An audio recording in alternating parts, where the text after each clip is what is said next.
नमस्कार, स्वागत है आपका हमारे चैनल एनजेपी हरियाणा पर। मैं हूं आपके साथ कोमल राव। आज हम बात करते हैं अंबाला लोकसभा क्षेत्र की। जैसा कि आप जानते हैं कि 2 दिन पूर्व अंबाला लोकसभा क्षेत्र से भाजपा सांसद रतनलाल कटारिया का निधन हो चुका है। उनके निधन के साथ ही अब तमाम लोगों की जिज्ञासा यही है, अंबाला लोकसभा के उपचुनाव होंगे या नहीं। इस बारे में अलग अलग तरह की चर्चाएं चल रही हैं। कानून के जानकार भी अपने अपने तर्क देकर उपचुनाव के बारे में अपनी राय दे रहे हैं। नियम अनुसार जब कोई लोकसभा सीट रिक्त होती है और आम चुनाव में 1 वर्ष या इससे कम का समय शेष रहता है तो उपचुनाव नहीं करवाया जाता। लेकिन अगर आम चुनाव में 1 वर्ष से अधिक का समय शेष हो तो कानूनन 6 माह के अंदर उपचुनाव करवाया जाना जरूरी है। हालांकि विपरीत परिस्थितियों में केंद्र सरकार चुनाव आयोग को चुनाव न कराने के लिए कह सकती है और चुनाव आयोग केंद्र सरकार की सलाह मानकर ऐसा कर सकता है, यानी चुनाव न कराने का फैसला ले सकता है। अभी अंबाला में विपरीत परिस्थितियों जैसा कुछ नहीं दिख रहा। ऐसी स्थिति में सही जवाब यही है कि अंबाला में उपचुनाव होंगे। एनजेपी हरियाणा ने इस बारे में संविधान विशेषज्ञ वरिष्ठ अधिवक्ता डॉक्टर सूरत सिंह एडवोकेट से बात की। आप खुद सुन लीजिए डॉक्टर सूरत सिंह ने उपचुनाव के बारे में क्या कहा।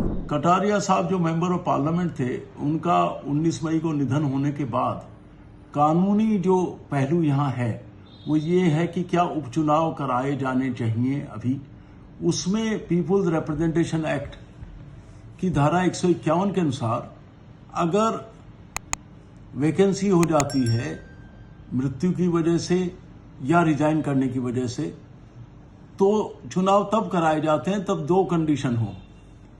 एक तो ये कि कम से कम 1 साल का जो है ना पीरियड अभी बाकी हो, कि अगर वो जिंदा अभी रहते तो कम से कम 1 साल रहते।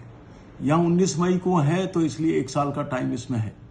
और दूसरे ये कि ऐसी कोई स्थिति ना हो जो ह्यूमन कंट्रोल के बाहर हो, जिसमें इलेक्शन कराना संभव नहीं होगा।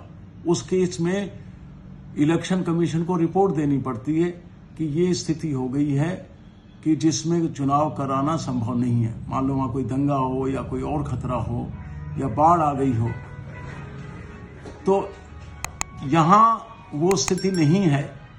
इसलिए संविधान के अनुसार people's representation of people act के अनुसार कटारिया साहब के एमपी के रूप में निधन के बाद हरियाणा में ये कानून तौर पर ये इलेक्शन जो है होने चाहिए। डॉक्टर सूरत सिंह के विचार सुनने के बाद निश्चित रूप से आपकी जिज्ञासा दूर हो गई होगी। डॉक्टर सिंह की माने तो नियम अनुसार उपचुनाव होंगे, लेकिन गेंद केंद्र सरकार के पाले में ही रहेगी। दूसरी ओर राजनीतिक दल भले ही अभी किसी को चुनाव लड़ाने के बारे में किसी तरह की पहल नहीं कर रहे हैं, लेकिन आम लोगों में कांग्रेस और भाजपा के उम्मीदवारों को लेकर अटकलें शुरू हो गई है। हमारे हिसाब से अभी इस तरह की अटकलों पर विचार करना जल्दबाजी होगा।